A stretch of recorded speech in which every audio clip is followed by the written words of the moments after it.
Rap pioneer Darryl McDaniels, better known as D.M.C. or Run-D.M.C. Hip-hop writer James Bernard, and actual rapper Redman. Guys, what did you think when you heard that here's a guy, he's 24 years old, blown away at the top of his game? You've been in it from the beginning. How did it affect you? Well, first of all, I want to make it known that the problem is not with rap, and it's not with the rap music, and it's not with the rappers, the celebrities, the heads of this whole industry. It hurt me because now what I see is the problems that exist in the society where all the rappers come from is now following us into our homes, into our places of business, and that's something we're trying to get away from, and we just can't. At first, I was on a mission to get the record companies and try to tell the rappers tone down their lyrics and this and that, but I found out we can't do that. Yeah. Now, Redman, you knew Biggie, and I'm sure people that aren't real familiar with this think, well, he was a crack dealer once, he just got blown out, it's just his life. What kind of guy was he? Well, as far as me knowing Biggie, like on a personal note, like seeing him in the hood, I mean, you know, I know he was a kind-hearted brother, very talented. You know, I want to send a peace to his moms and the whole Bad Boy staff, you know what I'm saying? Because the problem in the hand, like he said, is not the rappers, it's not the MCs. It's what the media and the street hyped it up to be, and they done floated in the rap, and he was just a victim of a circumstance, you know what I'm saying? And from knowing Biggie, you know what I'm saying, he was a good brother. You know what I'm saying? And, you know, for us Def Squad, we're going to miss him. You know what I'm saying? And what would you guys, did you hang out with him a lot? I mean, what would you do? I mean, you know, got together, like I said, I mean, I see him at the spots. I see him uptown. I mean, you know, he was around. You know what I'm saying? He didn't really fear. You know what I'm saying, that what the media hyped the music up to be, you know what I'm saying, that somebody always was after him, or rap is just a state of being, you know, just a lot of violence, you know what I'm saying. He was always in the hood, you know what I'm saying, talking to somebody, you know what I'm saying, letting them know what he doing with himself. So, you know, that told the side of, you know, what everybody don't see about it, you know, don't see about the brother, you know. What do you think rap fans feel about this? They love Tupac. Suddenly Tupac's gone. They love Biggie. Suddenly Biggie's gone. What do you think's going on in their minds? Well, right now, probably the same thing that's going on in my mind, just sadness, you know. And it's just that we had just basically have to move on. You know, it's like when Bob Marley passed away. But to me, the way I feel it, Biggie's still alive. Tupac is still alive. You could pick up a Biggie CD, turn it on right now. It sounds like he's right next to me. Who the is this? Paging me or D6. So, you know, and for what I know of Biggie and doing over like 20, 30 shows with Bad Boys, Biggie was like the biggest comedian, one of the most funniest guys. He used to be like, yo, I ain't going after y'all. Y'all about to go up there, start banging on them tambourines. I ain't messing with y'all. You know, we used to just have a lot of fun. So, and then being at the Soul Train, me and Red at the Soul Train Awards, that last night, you know what I mean? And then, you know, it just hurts, you know what I mean? Because that's the last time I seen him. And then, you know, someone saying a speech, you know what I mean? And then it's like you're saying a speech and you don't know what's going on. And then boom, later that night I'm outside with Puffy outside. And me and Puffy's talking. You know, I'm like, yo, I want to do some stuff with you. Boom. Back in the plane early in the morning. And then I get a call from Prize early, like, yo. So it didn't seem real to me, you know what I mean? And to a lot of people, it still don't. It's like, you know, it's like I'm sitting next to Red right now, and then I get a call. You know what I mean? I'm still expecting him to pop out. You know what I mean? You know what I mean? James, what do you think the effect of this is going to be on the industry? Is the industry going to figure, well, these rap is really getting dangerous now? Or? Yeah, I mean, I think, you know, it's easy for the industry just to look at rap and to demonize rap and to demonize rappers. I mean, I think you've got to remember, I mean, like, you know, we'll never know what we lost when we lost those two guys. You know, Tupac had just put out his best record. He was on his way to becoming a big movie star. Biggie's second record, you know, this record is dope. You know, so I think that, you know, all this hype, all these people talk about East Coast, West Coast, and gangs and all this kind of stuff. For me, you know, right now, I just feel like, you know, and even though I feel like I lost somebody that I knew, you know, because I knew them on record, both of them, you know what I'm saying? And so I think that, you know, for all these outside people, outside of hip-hop, you know, I don't care what they say. You know, for me, you know, I just, you know, I don't know. I will never know what we lost. That's a tragic thing. You know what? I think what should be known is that Tupac and Biggie's music did not kill him. Right. And hip-hop did not kill him. Right. And I think people should really understand that if we're going to say anything about that, that should be like the main focus. Right. The music and the hip-hop, our culture, did not kill him. Right. Guns and violence did. Right. Well put. Okay, we'll be back in a minute to talk more about the death of Biggie Smalls and what it portends for rap, and a look at what the phrase keeping it real means after a rapper's risen from the streets to become a hip-hop millionaire.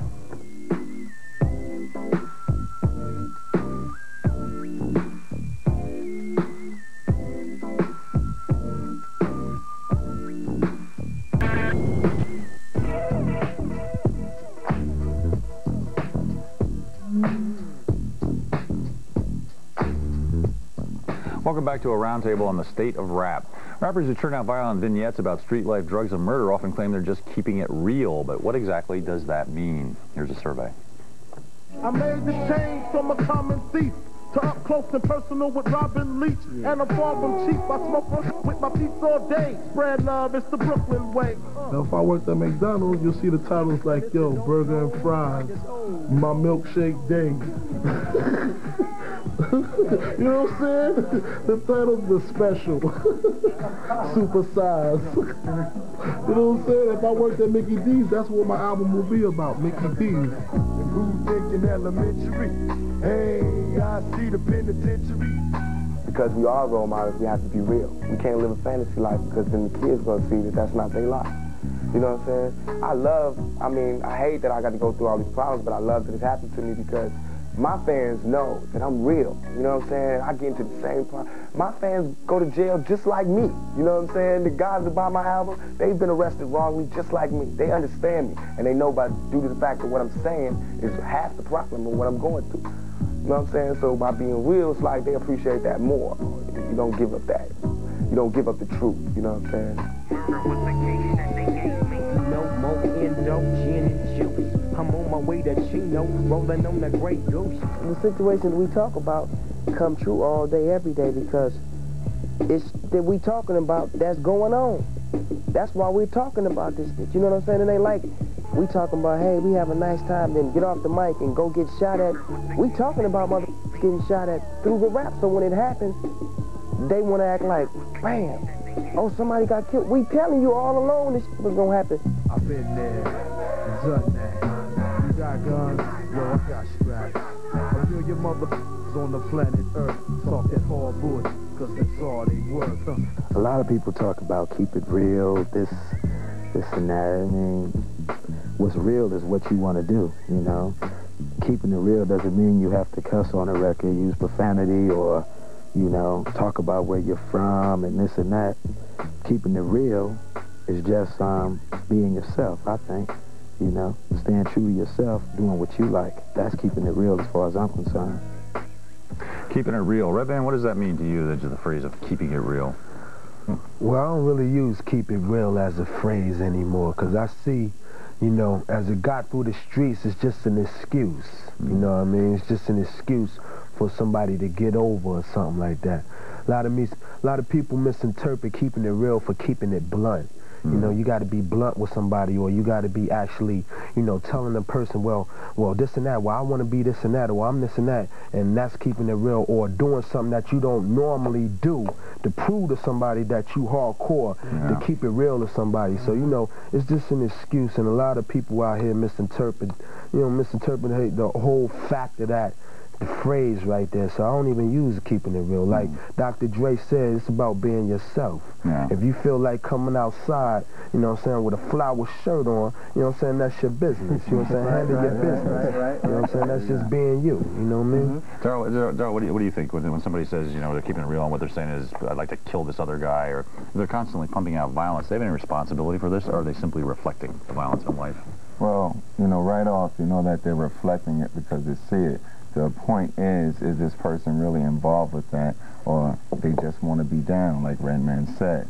For Run-D.M.C, keeping it real means, like Dr. Dre and Red said, doing what you do that makes you you. And when Run-D.M.C say we keep it real, we just keep hip-hop the way hip-hop was, I should say, formulated. That's why we lasted so long. We didn't have to drift from concept to concept, idea to idea. Our idea of keeping it real is the 2 turntables and the microphone. Whatever you rap about, you can rap about anything. You know, I don't knock these people for whatever they talk about, be it killing and all the stuff they talk about. It just comes to a point where you have to regulate, the artists themselves have to regulate the extreme to which they present these ideas out to other people.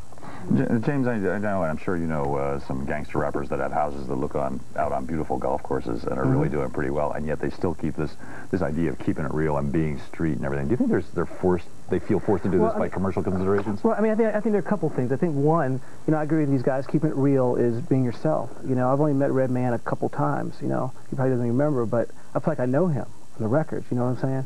And because I think he's being himself.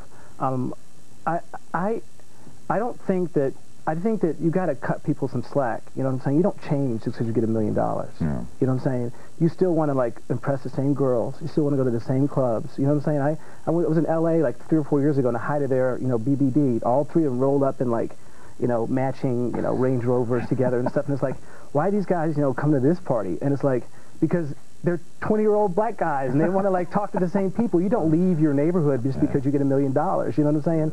So, you know, I don't think that people change. And also, you got to remember, like, you know, a lot of these, some people really are caught up in that stuff. And I think DMC's right. Like, you know, some of them aren't involved and just want to be down, but some people, you know, they really do have enemies. Yeah. You know what I'm saying? I don't think Tupac was imagining that he had enemies. You know, I'm not offended by anything people say on records. I'm just offended by bad music. Yeah. You know, I mean, I remember a time, and I don't know if Daryl remembers this, but I remember a time when Curtis Blow was mad at him, and because they were wearing black and the hats, and they were too hardcore, and they were bad. But King of Rock. You guys were bad for the kids for a long time. You know what I'm saying? So real bad. Yeah, real bad. Right. Yeah, ruined my life. So you know, that was way before NWA ever adapted that image. And my thing is, like, you know, if you get on people about not doing certain things, you know what I'm saying? You know, you might have lost a Murder Was a Case, right? Yeah. You might have lost an F the Police, right? Which was, I think, probably, you know, one of the most important, you know, single tracks. I can't say, you know, it was never a single, but single album tracks, you know, of you know, definitely, you know, that period, you know. Wycliffe, I know you're a man with strong convictions, but you have not gone totally street legs. What do you think of people coming out and sort of arguing to the point of violence against other people? Do you think it's... Well, I mean, the whole thing about the Fugees is, don't be mistaken, you know, like, the background that we from is definitely, you know, drug dealers out, you know. But, you know, my mother was like, yo, listen, I want y'all to go to school, I want to put y'all through college, you know. Just like a ball player, for example. So it's like, all we choose to say is, when you say keep it real, it just basically means be yourself, you know? It's like if I play guitar and I rhyme, that's what I do. I'm not going to go on stage all of a sudden and grab a mic. So, you know what I mean? That's not what I do. I'm a comedian. I like to make people have a good time. So that's how I keep it real. Red keeps it real how he keeps it real. But once you start saying, it's like, I go to Japan, you know, and the dude comes up to me and say, yeah, Fuji, keep it real, you know?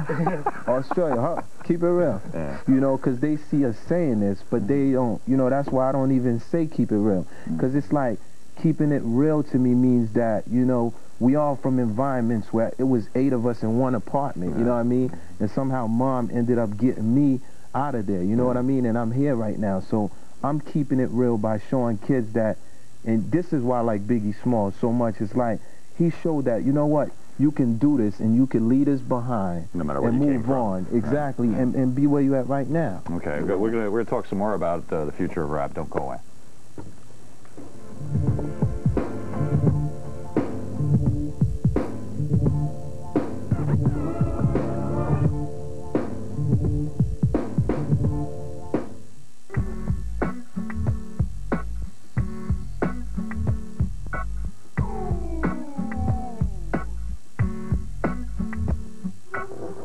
Welcome back to a post-Biggie Smalls discussion of the current state and the future of rap.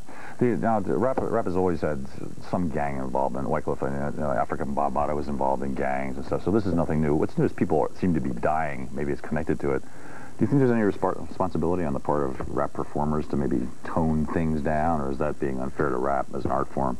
Well, an author writes a book however he wants. You know what I mean? Stephen King, he writes his novel his way. Now, I could write the same novel a different way, but we basically mean the exact same thing. So I can't tell, you know what I mean? It's like I can take a 45 and then spin it with one bullet in it and said, click. You know what I mean? And then you think I'm playing Russian roulette with you, but I know that I have to see the mark, and I know when the bullet's going to pop. So I can't tell you how to read your books, and I can't tell another man, yo, tone your image down. All I could do is I know what I'm going to do. You know what I mean? As an individual, I mean, I'm just going to keep doing what I'm doing. Red's going to keep doing what he's doing. So we're going to keep doing what we're doing, and we're going to try to... Exactly. But if you're a performer, if you're like Tupac and you're saying on a record, you know, I had sex with your wife, Biggie, or, you know, I'd like to blow you away. Should either you or the people putting your records out that's like telling Nirvana, you know what I mean, to change their lyrics, you know what I mean? Or, I mean, you can't basically... What you're talking about, you know what makes rap going to be here forever? Because everything that the kids are saying, the real MCs, what they talk about is real. It's like everyday life, you know? For example, Dear Mama. So, you know what I mean? It's like, you could throw that record at me at Tupac, and I say, but look at Dear Mama, for example. So, you know, but all I could say is, what we could do is, it's not nothing to talk about, B. It's like, we could be talking about, okay, you know what? You know, everybody, let's settle the violence. It's show and prove, which is action, and that's what we're doing right now. B. And rap is about many other things besides violence, of course. Well, you know, what do you think, James? You know, great artists elevate, you know, and help lead us, but not everybody has to be rise to that standard. You know, I think it's, you know, I mean, who's going to deny, you know, a Too Short making money off of what he does if people are entertained? I mean, so I don't think we should put a special burden on rappers that we don't put on other people and other, like Stephen King, right? Yeah. But Stephen King's readers aren't shooting each other. Right, but you know, in the book, but it's not. But it's not because of the music. You know, what I'm saying this is the way. You know, what happens is that the violence is there. I'm about to hype up the Stephen King novel. Right. The violence is there, right? The violence happens every day. These murders happen every day. It doesn't happen because of the music. They were there before. They'll be there after. What the music does is give us insight into that world, and I think that's invaluable. Okay. But the music doesn't cause the violence. Daryl, what do you think about this? Do you think there's any responsibility? Should people pull back, or are we just focusing on rap, saying rappers should pull back? No, you know, we're not dealing with censorship here, and we're not dealing with censorship of rap music. What we're dealing with is homicide and genocide. It's people dying, and we're killing each other. These records do have their place. You know what I'm saying? So they play a part in this homicide, genocide? No, they don't play a part, because if the records wasn't dead, we'd be talking about it anyway. Guess who died last night? And he sells drugs, and that goes on now. It's just that the people living the lives are getting a chance to make the records. And, like, you know, back in the days, all this violence was going on, but because nobody was really speaking up about it, except the news, USA Today and everybody, people was fearing it, you know, really fearing it. But now, if you look at it, the problem is much bigger than just fearing it. Like I said, it's coming into the places of business. You got a lot of people that's in jail now, a lot of people that's hustling crack. This is their chance to do something great. They can't play ball, they can't go to college, and they can't do it. So they only talk about what they lived. You know what I'm saying? And, you know, we can't play God and call anything good or evil. You know what I'm saying? Everything is basically creativity. So we can't knock the people for that.